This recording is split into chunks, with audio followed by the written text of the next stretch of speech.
Welcome to Inside Schizophrenia, a look into better understanding and living well with schizophrenia. Hosted by renowned advocate and influencer Rachel Starwithers and featuring Gabe Howard.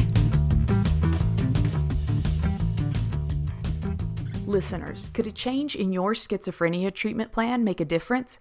There are options out there you might not know about.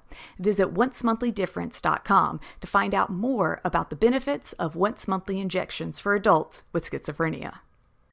Welcome to Inside Schizophrenia. I'm Rachel Starwithers here with Gabe Howard. Today we're going to take an in-depth look into violence and schizophrenia. Is violence an actual symptom of schizophrenia? Do mass attackers always have schizophrenia? Basically, are schizophrenics dangerous?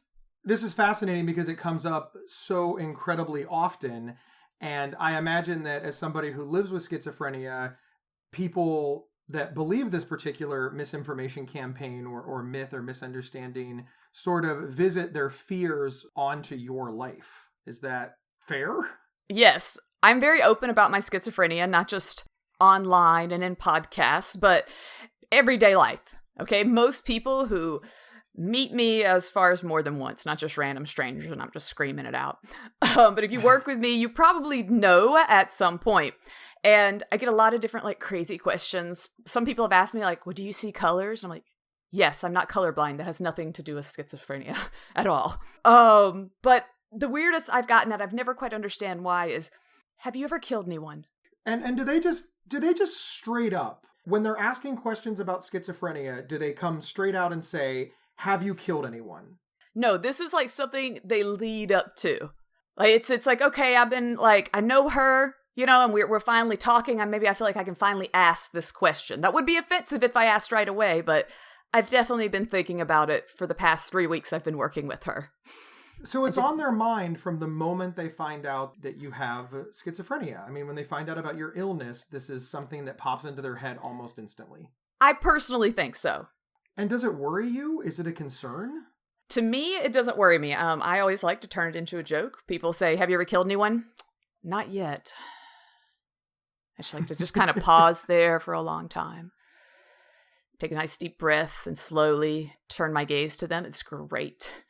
But that's something that you have, of course, the privilege to do. Yes. I mean, yes. Just both by way of being, I'm trying not to say a tiny little white woman, but you know what I mean? You don't look physically imposing. Does that make sense? No, it does. If you were a giant man, if you were, yes, a giant African American male, but if you weren't as articulate or funny or as approachable or as friendly, this kind of a stereotype would be, it could be really impactful to your ability to find work or a job or housing if they think that you're dangerous. Oh, absolutely. Yeah, people hear the word stigma and you always associate it with something bad. Okay, well, stigma must mean that everybody thinks schizophrenics are violent or have killed people. But I think a lot of it is also you just don't know anything. The unknown. I don't know what this person is capable of. I don't know much about schizophrenia. So yeah, on such and such TV show, that was the killer. And that, I think, is more scary than anything. So you think that people are taking their ignorance, essentially, because they don't know if you are safe or unsafe? Yes. And it's one reason that I go out of my way to be so open about my schizophrenia. And that's a luxury that I have. Certain jobs, I can't go around saying that if I were to work. So I'm not saying everybody with a mental disorder should, just tell the world, hey, guess what? I mean, right now I'm working on this podcast with you, Gabe, Inside Schizophrenia. I don't think I would get fired if anyone found out I actually had schizophrenia. In this particular case, it was an advantage. Obviously, the show was looking for somebody who had a lot of knowledge about schizophrenia, somebody who was open to talking about schizophrenia, and somebody who was living publicly with schizophrenia. Do you believe, Rachel, that the people who think this are just mean, malicious people who just dislike you? You sort of alluded to the fact that you think that it's just all misunderstanding. I'm not going to say all of it's misunderstanding. There's horrible people all over the world who are going to believe whatever they want. But I'd say the majority of it, the people who've actually asked me the question, have you ever killed anyone? They weren't mean people. It was just kind of someone who was genuinely curious and honestly didn't know anything about schizophrenia, really, except for the media.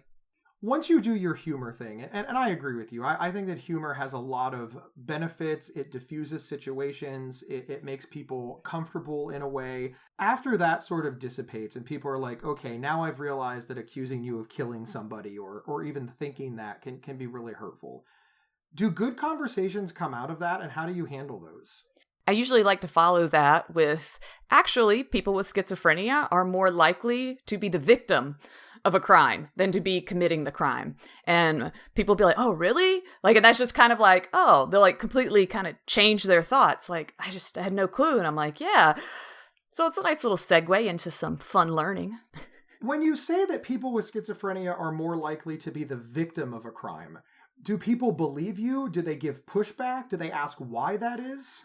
No one in real life has ever challenged me on that. Definitely over the internet, people write, well, that's just stupid, or I don't see how that's possible. Or they'll say, well, schizophrenics hurt lots of people. And I just say, again, that goes back to kind of not all of it's ignorance. It's just refusing to want to look at facts and believe what is true. I think that everybody in America understands why comforting lies are better than uncomfortable truths in the short term. I would rather have somebody tell me that I'm completely right and I don't have to change. That's really, really easy.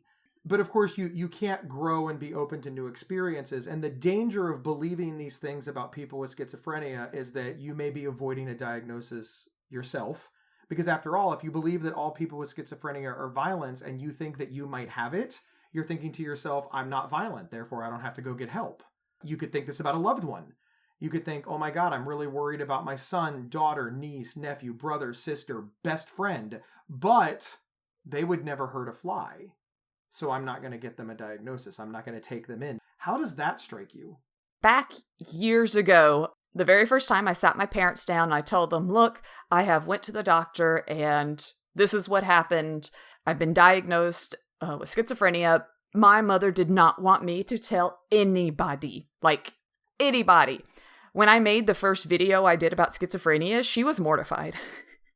And she repeatedly was like, you can't talk about this, Rachel. And she was so scared that I was going to get kicked out of college, that no one would ever hire me, that people would be scared of me. It was just pretty much, you're never going to get married. You're never going to have a job. You're never going to finish school. All of those things weren't real reasons for her to think that. It was just she was frightened of what that word labeled on me, what it would do when other people saw that label. So she was more concerned about the reactions of the general public than she was about the illness that you were battling. Yes. That does add an extra layer though, right? If everybody thinks that you, and then by extension your family, are violent or dangerous or scary, that makes it that much harder to get care. Because like you said, your family's initial thought was, okay, how do we manage this information? It wasn't, how do we manage the illness? Mm-hmm. And I think whenever you have something like a mental illness versus a physical illness, some sort of disorders and whatnot obviously run in families. But if you hear, oh, well, that person, their daughter has schizophrenia, they kind of tend to think, oh, I bet the whole family's crazy. My parents never came out and said it, but I think they were worried that if people found out I had schizophrenia, they were going to assume my brother did also. So I'm not only potentially ruining my life, but I could be ruining my little brother's life because, well, if she has it, why doesn't he? And it's a very scary diagnosis to get. And if you aren't used to anything with mental illness, you're not used to hearing about bipolar, you're not used to even hear about depression, and then suddenly you got schizophrenia on the line, I feel like that can really scare a family. Do you think that the number one reason that people are scared of schizophrenia is its link to violence in, pop culture and the media in the minds of the public? Yes. I think it's just, and I always say this, that schizophrenia, it is just a scary sounding word. It has a Z in it. Like, it just sounds like, oh my gosh, like, it's just so great. Like, if I'm writing a movie, like, oh man, I'm going to have the character say schizophrenic or schizophrenia, and it's just automatically like, whoa. And I'll even have people try and combat me online, and they'll say, well, you don't understand because most crime and whatnot, it's caused by people with mental illness, and, you have to be crazy to go and do all these bad things. And yes, I believe a lot of us just in the world, not me being a lot of us schizophrenics, but a lot of people in the world, we do suffer from different things. If you are in a relationship and you get your heart broken, you're probably going to have some depression. It might not be long-term depression, and it could be just related, and it might have, ease up after a few months, but you're going to go through some sort of mental situation that is not just optimal mental health. However, when you have crime, I think an easy way to just explain it is say, oh, they were crazy. Oh, they had schizophrenia. Let's ignore the fact that they were on drugs. Let's ignore the fact that they've already shown issues with, let's say, beating their wife and things like that. No, it's because they have schizophrenia. There's no other health issue that automatically is linked to violence the way mental illnesses are. I have often postulated that one of the reasons that people are so quick to believe this is because extreme violence, I mean, your mass shootings, even just murder in general, it is so far outside of the realm of what a typical person is comfortable doing. I understand why people are like, well, doesn't that have to be mental illness? I mean, taking somebody's life is extreme. I mean, it's just really, really extreme. There has to be a component of mental illness in there. But that's not actually what we're talking about here. We're talking about, does schizophrenia make you kill people? Does it make you hurt people? Is there something innate about the illness that violence is a likely outcome? And that's where it gets tricky, right? Because nobody is saying that people with schizophrenia have never committed a violent crime. Correct. You're just saying that the majority of people with schizophrenia have never committed a violent crime. Yes. When you have people with mental illness, or you're specifically talking about schizophrenia, and, no, the majority of us don't hurt anyone. You're like, well, Rachel, but some of you do. That still sounds scary, but not all husbands beat their wives. Some of them do, but not all of them, and that's not going to keep me from getting married. That's not going to keep me, or most people, from finding a husband. But when it comes to mental illness, we've decided that somehow that connects, that all violence is caused by people with schizophrenia, and that connection just doesn't exist in any study that's been looked at. And it's kind of scary that people are so desperate to believe it. Why do you think that people want to believe this so much? I think one of the main reasons is just being able to say somebody who did this horrible thing has mental illness. It makes you feel safer, okay? So I don't know anyone personally like that, so I can feel safe. And if I ever met anyone like that, I could obviously tell, they're like twitching and screaming and things. That's the person I should be scared of. You hear these horrible stories of like a disgruntled employee who comes in and unfortunately does something, very violent at the office. And a lot of times they're like, well, so-and-so, he was suffering from depression for so long. Well, he was being treated by a psychiatrist. It's never, oh, he broke his leg last year. You'd be like, what about him breaking his leg? And even in the cases of schizophrenia, the very, very, very tiny percentage of people with schizophrenia that do have a dangerous or violent outcome, they're almost universally uncared for or untreated. Yes. They're almost always left to their own devices with a very, very, very serious illness that isn't being maintained or managed. And many times that's, unfortunately, being self-managed by taking illegal drugs. So that plays a big part in it also. When we talk about mental health is for everybody. Like, that's just a blanket term for all of us, and too many people hear it and think, oh, well, you only need mental health if something's wrong with your head. And it's not. It's working too much, that work-life balance with your family. It's being able to enjoy being out with people. Like, mental health is so many things. It's not just dealing with disorders. But to bring it back around to schizophrenia, another thing that comes up a lot is that people say that people with schizophrenia are trying to get away with the bad things that they do. And this always sort of devolves into a guilty by not reason of insanity defense. That we can't trust people with schizophrenia because, after all, even if they severely hurt, attack, maim, whatever somebody, they'll just be set loose tomorrow because they'll plead not guilty by reason of insanity. And that's why we have to crack down on this problem. How do you feel about that? First, I watch tons of the Judge shows, as you know. I'm a huge Judge Judy fan, although I rarely hear the insanity defense used on her show. But still, huge, just love court dramas and whatnot. And all the time, we hear the insanity defense. Okay, if you're watching Law & Order SVU, like, that's a lot of the times what they end up going with. In reality, though, it's not as common. It's actually used in less than 1% of U.S. cases. So this isn't something that's constantly being thrown out, is the insanity defense. Well, oh, I couldn't have done this. Oh, I didn't do this because of. It's a very small percentage that actually use this defense. And of that, it only has a 26% success rate. And 90% of that 20%, those people were already diagnosed. So it means that was somebody who already had a diagnosed mental disorder and something happened. And to be clear, those people don't then just go home. They're not back out in the community and the public. They go to state hospitals rather than prison. Yes. So the best outcome for a not guilty by reason of insanity defense is that you go to a state mental hospital versus state prison. So pop culture has sort of misled us on this one again, where again, I think that the average person believes that you plead not guilty by reason of insanity and then you go home and nothing happens. Or I think the other I hear is, oh, they'll go to like a hospital for a few months. As if that's it. 3 months instead of a life in jail. Like, no, it doesn't work like that.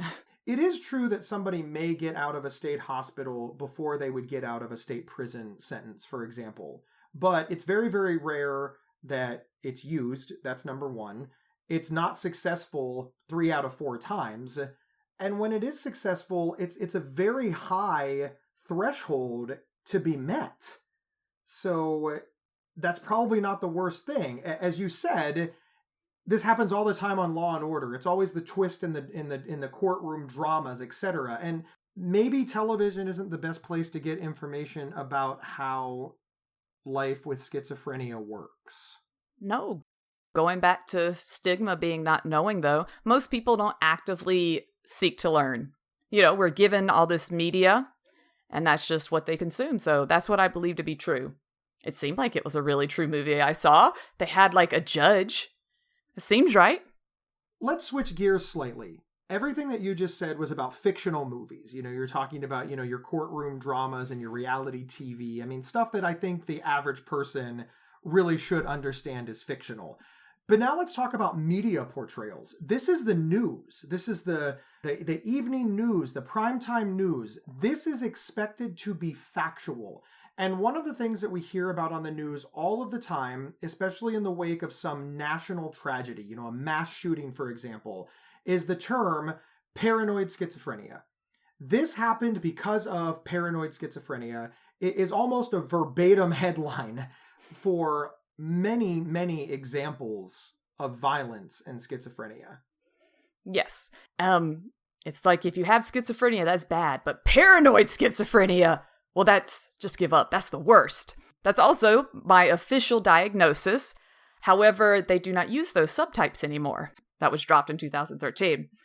But as someone who has a piece of paper that says paranoid schizophrenic on it, it's unnerving to me to hear it in the news because it's like my heart drops every single time. And you'll hear them, especially, I always think of James Holmes. He was the guy with the Batman movie who went in and unfortunately shot up a theater. And we all got to see him on TV, and he had like orange hair, not helping. Okay, and he has this crazy look in his eyes, and we find out he'd mailed out things to the school counselor, and it was just like telling everyone he was crazy. He actually used the insanity defense, and he was still found to be legally sane. And he is someone who they're flat out saying, this guy was a paranoid schizophrenic.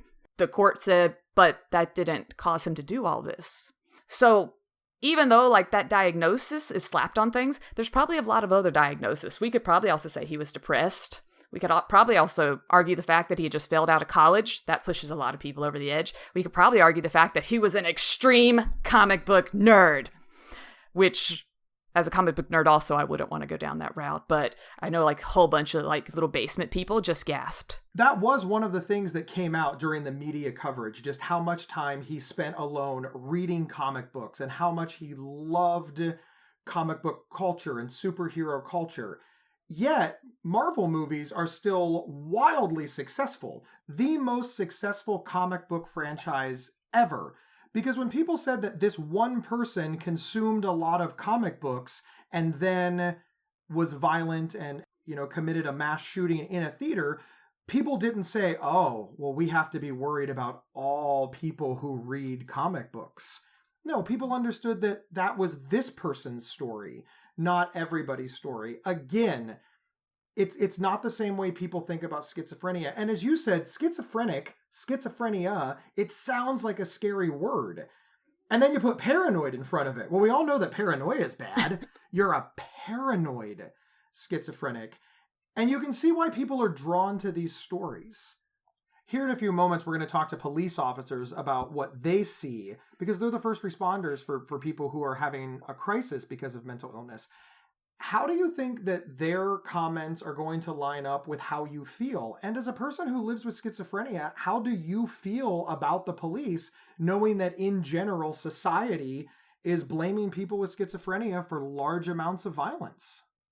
Well, first, I do want to make it known, if you weren't sure, that I am a white female. I'm 5'7", so taller than some women, but yeah, not like freakishly towering over everybody. And all of my encounters with police, for the most part, have really been good. I've never had the police called on me over any issues. The only time I've called the police have been situations where things have happened. Twice when someone was having a heart attack in front of me and I called 911 and they were not coming for me. They were immediately rushing in to save the guy both times. So it's hard for me to kind of fully express how I feel because I know so many other people have different interactions with the police. And I'm very lucky that I have not been in situations where, no one called the police on me and said, hey, there's this crazy girl outside my house and she's screaming up to the sky. My grandfather had Alzheimer's and the neighbor, we realized how bad it was, the neighbor called her boyfriend who was away at work and said, I'm really scared. There's an old man out here and he's screaming at the house and he wants us to turn the lights on to the night sky. And she was terrified. And we're just very blessed that she called her boyfriend and the boyfriend immediately called us as opposed to calling police. And I can only imagine if they would have pulled up on my grandfather out there, not understanding that the lights aren't off. It's just nighttime. And we were able to calm him down. I know people rolling up to him as police officers would not have calmed him down. He's a 90-year-old World War II veteran. I imagine he would have dove in there, fists up swinging. So I don't want to just be like, oh, well, it's going to be great for everybody because it's not. And I personally have not had a situation where I've been at, let's go with receiving end of the police being called on me. Please pay attention to this information from our sponsor. It can sometimes feel like another schizophrenia episode is just around the corner.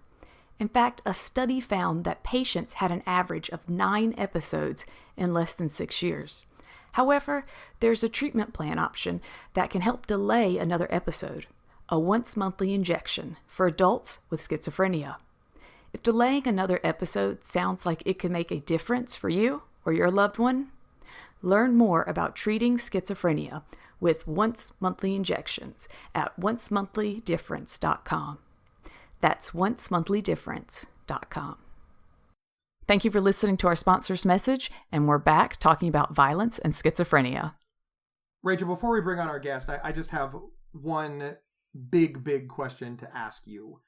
Have you ever been violent because of schizophrenia? I have been violent. I have not ever been violent because of my schizophrenia.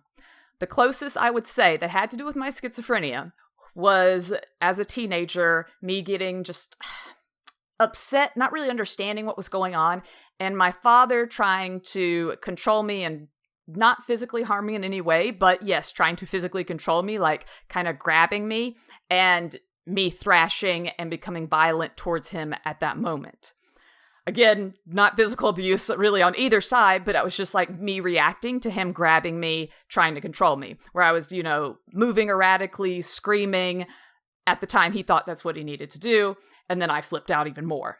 Those are the only times I can think of in my life where the schizophrenia and the violence was connected at all. I'm real big into boxing. I have an incredible amateur competitive rate of 0-1. But I don't think when people consider violence, they consider combat sports the type of violence that we're talking about. Yes. I know that you also wrestle alligators and you're a stunt woman and you set yourself on fire. And I understand that you can make an argument that those are violent acts, I suppose. But I mean, sincerely, have you ever flipped out at a mall? Have you ever started throwing things at people? Have you ever attacked a stranger? Have you ever been unable to control your own body in a way that was physically dangerous to those around you? I have not. No, I'm 33 years old, and it's never been an issue for me, and I don't foresee it becoming an issue with me. For our guest today, we are excited to have Senior Police Officer Rebecca Skillern. Rebecca, tell us a little bit about your training, your experience, what it is that you do. I am the senior trainer within the mental health division at the Houston Police Department, and myself, along with my two co-trainers, provide the crisis intervention training within our department and also to outside agency personnel. Now, the crisis intervention training, I think a lot of people might be more familiar with its acronym, CIT. Can you explain, when somebody hears CIT, kind of what that means for a police department? A large portion of what CIT means is that we provide specialized training for our personnel so that when they encounter people who are having mental health crises, they can better and more humanely respond to those individuals, so that we work to get them into appropriate treatment and care rather than criminalizing their behavior and putting them in jail, which is not helpful to them. I had no clue that a police department would have an entire section for mental health. Is that common with police stations or bigger cities? It is, I wouldn't say common, but it is becoming more common. It is something that's been in the making within our police department for going on 3 decades now. And it's something that we've built over the course of time. It certainly didn't happen overnight. It's something that smaller agencies are still working to establish. And a lot of agencies, both within Texas and outside of Texas, are working to establish mental health units or sections within their departments to better respond and to also train their officers and other personnel so that they can keep them safer when they respond to these situations. How is a mental health division or crisis team of that sort, how is that a different response than, let's say, a normal police response? Traditional police responses include kind of a fact-finding mission. You get in, you get the information, you settle it, and you move on, and you get back into the call for service loop and continue to respond to criminal activity. We work in a different world today where there are a lot of other elements that do not or should not involve making arrests. When people go into crisis, for instance, people don't pick up the phone and call their therapist. They pick up the phone and call 911. You know, if a family member is losing control and they've been diagnosed with a serious mental illness, even sometimes when they've not yet been diagnosed. But when things are getting out of hand, people are calling 911. They're not calling the local mental health authority. They're not calling the person's psychiatrist. They're calling the police because they're scared and they want help. What we're doing with crisis intervention is we're training police officers to better be able to recognize those situations for what they truly are. And in essence, we refer to it as officer safety training, because with officers being more educated about what they're dealing with, they are able to remain safer. They are also able to better de-escalate the situations and get the people who are in crisis into appropriate care and treatment rather than putting them in jail. One of the things that you said is that you're working to help decriminalize mental illness, but you are still the police force. So I think it creates maybe some confusion in the community that, hey, if the police are coming and somebody has mental illness, ipso facto, mental illness is criminal behavior. Can you kind of talk about that a little bit? Because I know that the public can be very confused about what it means to live with mental illness. The public is very confused about what it is or what it is like to live with mental illness. Many of the people who have mental illness live their lives every day. They're managing their illness and they are doing what they need to do to take care of themselves, and there's not a problem. Where it becomes a problem where law enforcement gets involved is when they're not able to manage it as well as some of their counterparts, and people get scared. The bottom line with law enforcement is we're here to protect and serve. It's not just about making arrests. It's sometimes protecting people from themselves. sometimes protecting people from their family members. We do get called when people go into crisis, and we do respond to those situations because we are trying to protect the community. We're trying to protect individuals from self-injurious kinds of behaviors as well. And so we do get called for things like that, and we do respond to things like that. And we want officers to be better capable of handling those situations and to verbally de-escalate rather than having to engage in like hand-to-hand combat with people. We want them to be able to use their verbal skills. We also want them to be able to identify situations where they can get someone into a treatment regimen rather than into the criminal justice system. It takes a lot more and is much less economically responsible to try to treat someone in the criminal justice system than it would take or be to treat someone within the community. Okay. I love that answer. Awesome. Yeah, thank you. I have a question. I do have schizophrenia. That is what this whole podcast is about. And I have different, yes, I have depressive types episodes that I go through, psychotic episodes. So let's say that I'm scared I'm going to hurt myself, or I'm scared I might, hurt somebody else.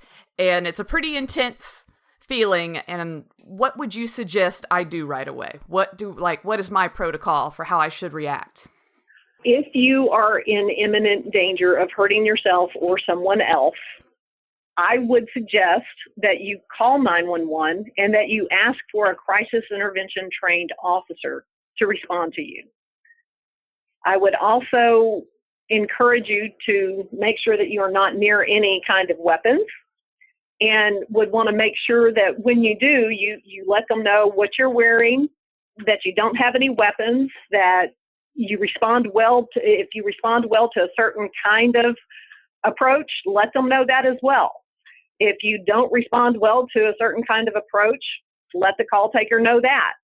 I need someone to come out here who's not going to use loud voices, is someone who's going to be able to be calm. Someone who's trained in crisis intervention would be ideal.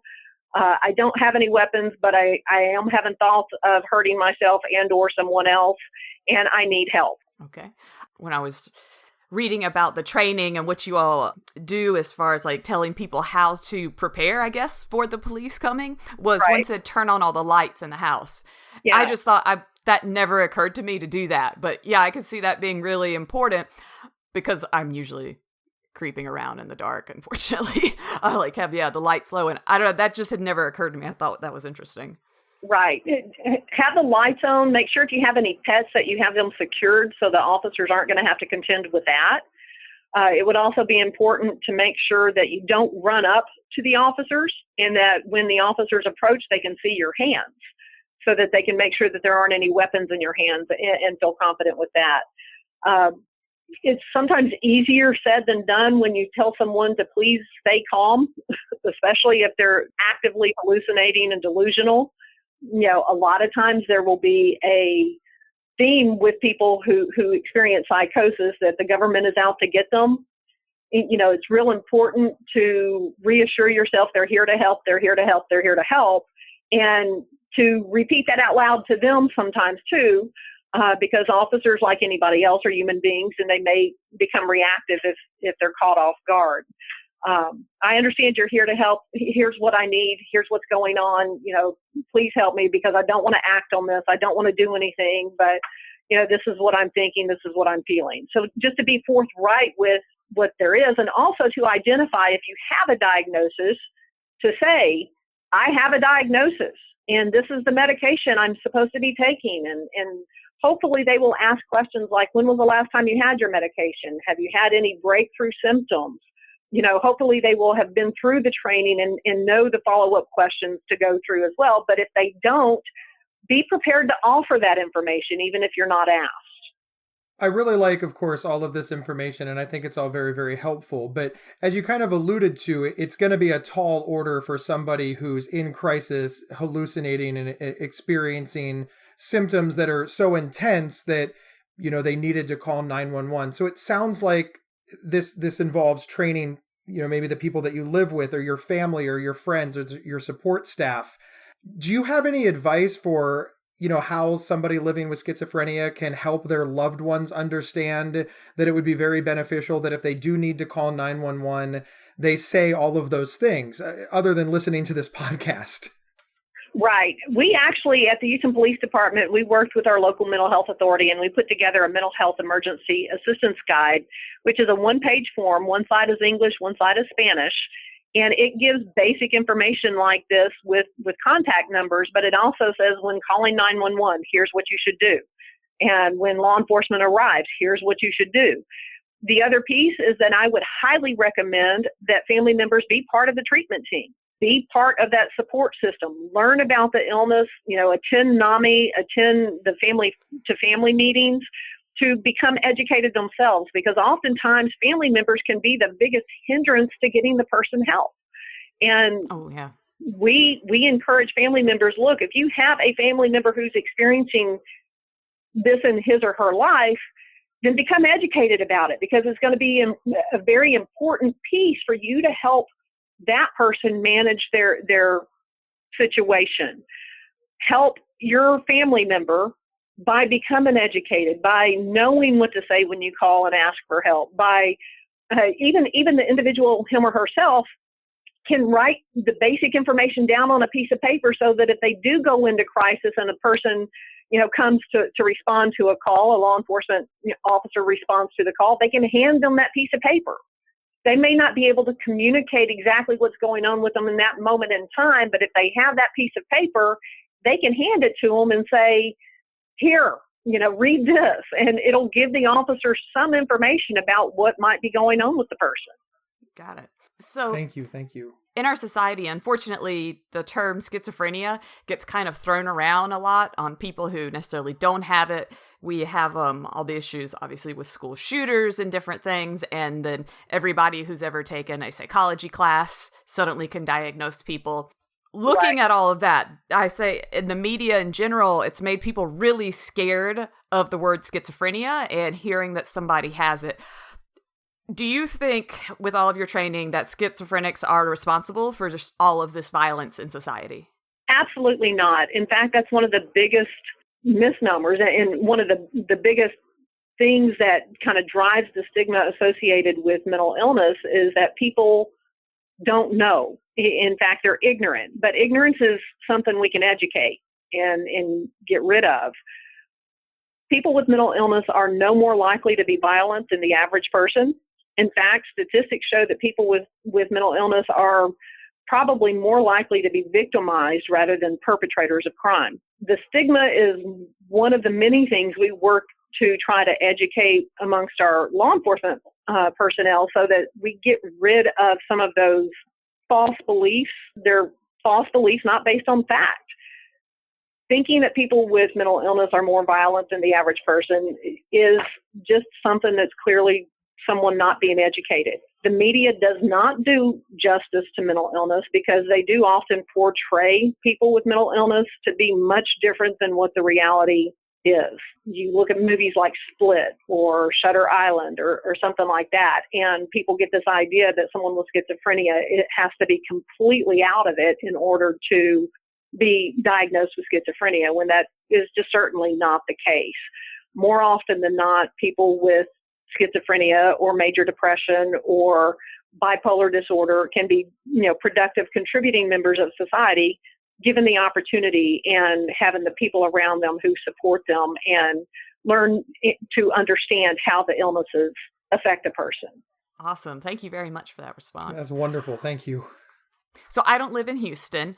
How do I find out about my local law enforcement agency's protocol when it comes to a mental health crisis? I would recommend calling them. Call and find out, do you have a crisis intervention team? Do you have a police and mental health collaborative program in helping train the personnel on your department in how to better respond to people with mental illness? Is there a PMHC, in essence? Is there a police mental health collaborative? Do your officers receive something beyond the basic mandated training? Or is it optional, or is it mandatory for them to get fully trained in crisis intervention so that they can offer a more humane response to people who are living with mental illness. Okay, Wonderful. awesome. I really like what you said about, listen, the police are there to serve and protect, not just to, track down criminals or arrest people. They're there to help people who are in need. And that goes along with that. If you have a question about your local police force, we should be empowered to call up and ask the question, ask about CIT, ask about mental health training, ask about the things that we need. And if they don't have it in your area, advocate for those services, because it's probably you found that it's been vital and helpful in Houston. Absolutely. And it's a strong selling point to law enforcement agencies to help them understand that it's just as much about officer safety as it is about keeping those in our community safe. Having the training so that an officer is better capable of understanding and identifying what they're dealing with when they encounter someone is priceless. Having that available to your personnel, which keeps them from encountering situations full force, hands-on, straight off the bat, and instead teaching them verbal de-escalation skills and how to pay attention to the signs and symptoms that may be vividly present that they don't recognize or they don't understand. Because mental health is not traditional for law enforcement training. And getting training around mental health issues is not something that is part of your standard law enforcement training protocol. Although it should be, especially in today's world, because more and more people are going into crisis and officers are the ones responding to those crises. And it's much better if they go in knowing what they're dealing with than if they go in cold turkey, not understanding it and just see it as a fight. Got it. Well, I definitely have to thank you so much for coming and talking on our podcast today. Very awesome information. And it's really nice to know from somebody who has a serious mental health disorder. It's nice to know that there are people working in the police department trying to, I don't want to say learn more about me, but, learn the best ways to address these different kind of crises that might come up. Right. Well, Rachel, I want to applaud you as well, because you represent a very large portion of our community. It's not just you. 1 in 4 people will experience some form of mental illness at some point within their lives. You're not just a small portion or a token portion of our community. You are our community as well. Awesome. Wonderful. Made me feel all warm and fuzzy. Thank you. You should, Rachel. You are incredible. Thank you so much for being here and agreeing to do this and helping to get the word out. We really appreciate you so much for coming and talking with us today. It's so rare that you get to talk to a law enforcement official like this and really kind of learn the other side of things. So thank you so much. That was really great for them to come on here and talk with us, really giving us a side to the police and how they operate that you normally don't get to see or know about. It is true that a lot of people living with schizophrenia a lot of people living with mental illness feel fearful of the police. So it's wonderful when, people like Officer Rebecca can help us and talk to us and give us information so that both sides can get what they want, which is for all of us to be safe. Which kind of leads me to a question that I have for you, Rachel. We talked about what police officers really need and want so that police officers can feel safe and get the best outcome. Great information. But as the person living with schizophrenia, what do you want to have happen? I mean, other than the police not need to be called, but the police need to be called, a crisis has occurred, and you're involved, Rachel, so you can only answer from yourself. Mm-hmm. What do you want? What do you want to have happen? For me, watching various, we have so many people now that whenever there is a police altercation, there's someone somewhere filming it. Whether we're seeing, someone's chest cam or a police officer or just someone standing by filming the situation. And a lot of the ones that I've watched online, I feel like that the officers come off very aggressive right off the start. Whereas if you're already kind of mentally off, and if you can tell this person may be causing a disruption, but they aren't they don't have a gun or a knife, they're not actively hurting anybody, is to come up a little bit calmer. I know that whenever I'm mentally off, everything is more intense. So if you get mad at me, I'm going to think it's 10 times worse than it is. If you're hollering at me, it's almost like I can't take the noise, is so loud. And I kind of freak out. when I was a teenager, it was just everything would become too much. And I would be hallucinating, I would be getting confused, and my dad would get, angry, not understanding this, and again, grab me. But everything was just too intense, so I would just react. So a lot of it is just knowing to interact with somebody who is in a psychotic episode or a mental health crisis calmly, doing your best to stay calm. You're really a big proponent of de-escalation. Yes, I'd much rather have someone calm me down, kind of back off away from me even, but just kind of let the situation calm, even maybe let it, I don't want to say get it out of my system, because we're not talking about a violent situation getting out of my system, but just that energy, okay, and letting everything calm down for a second. And to me, I usually, once everything else is calm, I, slowly start to kind of chill out too, and okay, no one's trying to hurt me, I'm safe. And if you're out there and you're thinking and you don't have schizophrenia or a mental disorder, you might be like, well, Rachel, you should have known you were safe or whatever. But no, a lot of times I have my hallucinations. I'm seeing very scary things. I'm hearing very confusing things. And I don't necessarily know that I'm safe. And if on top of that, I got someone trying to grab me, it's horrifying. So just being able to do whatever you can to just calm the situation, it works great. It's an interesting point that you just sort of raised there, where you said, I'm not calm. I'm not in my right mind. I'm in crisis because of schizophrenia. And then I have somebody try to grab me. Your exact words were, somebody tried to grab me. With everything that's going on, you might just think that you're in danger. You might not realize that it's a police officer. You might not realize that it's somebody who's trying to help you. And this is where we sort of get into the nuanced discussion about schizophrenia and violence. Because, for example, if a police officer tries to bear hug you to keep you safe, and then you punch that police officer, that will be seen as violence against a police officer, assault on a police officer. But from your perspective, from the perspective of somebody who's not in their right mind, somebody who's living with schizophrenia, you're just trying to defend yourself and get away because you feel deeply, deeply threatened. You're not actually trying to harm a police officer in any way. Do you think that that's some of the misunderstanding when it comes to why people are so afraid of people with schizophrenia and why you may be accused for so much violence? Yes, on some level, definitely not all of it. To kind of give you an idea, though, I've had times where I didn't recognize my mom. So yeah, I totally might not recognize that this person dressed in all black, similar to my hallucinations, which are usually black figures, is, somebody good. All right, I might not realize that this is a good person or this is a helpful person coming to assist me or assist those around me by helping me get under control. And I just might react wrong. That's why I'm so glad we have these crisis intervention teams where police are learning to tell the difference between somebody who is actively violent trying to hurt others than somebody who is in the middle of a mental breakdown and can't understand what's going on around them. One of the things that we heard the officer say is that people with schizophrenia are in fact not responsible for all of the violence, and in fact not even responsible for most of it or even a significant portion of it. As somebody who lived with schizophrenia, how did that make you feel to hear police acknowledge this?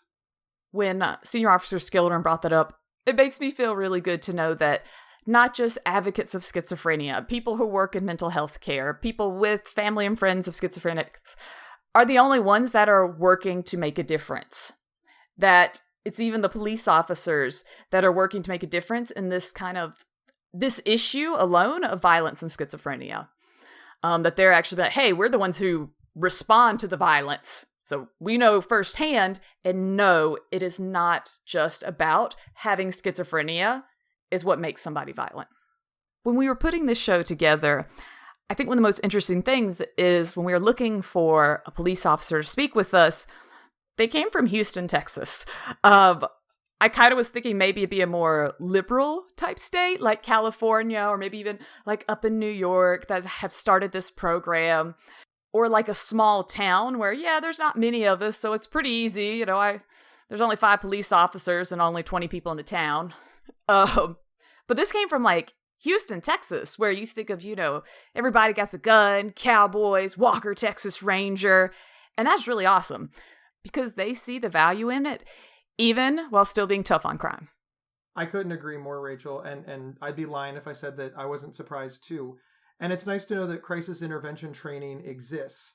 And I really like what Officer Rebecca said when she said, look, the role of police is not to enforce laws. The role of police is to keep people safe. And I think that that's a message that really needs to get out there more, because I think when we're talking about misunderstandings in the general public, the role of policing and the role of law enforcement might be misunderstood as well. And I think it does come to the detriment at people with mental illness and of people with schizophrenia.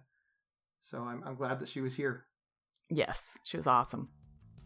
This has been Inside Schizophrenia. Thank you so much for listening to us. Like, share, subscribe, and thank you for tuning in.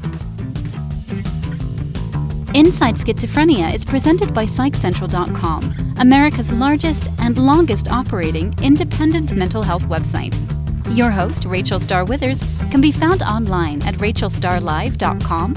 Co-host Gabe Howard can be found online at gabehoward.com. For questions or to provide feedback, please email talkback@psychcentral.com. The official website for Inside Schizophrenia is psychcentral.com/is. Thank you for listening, and please share widely.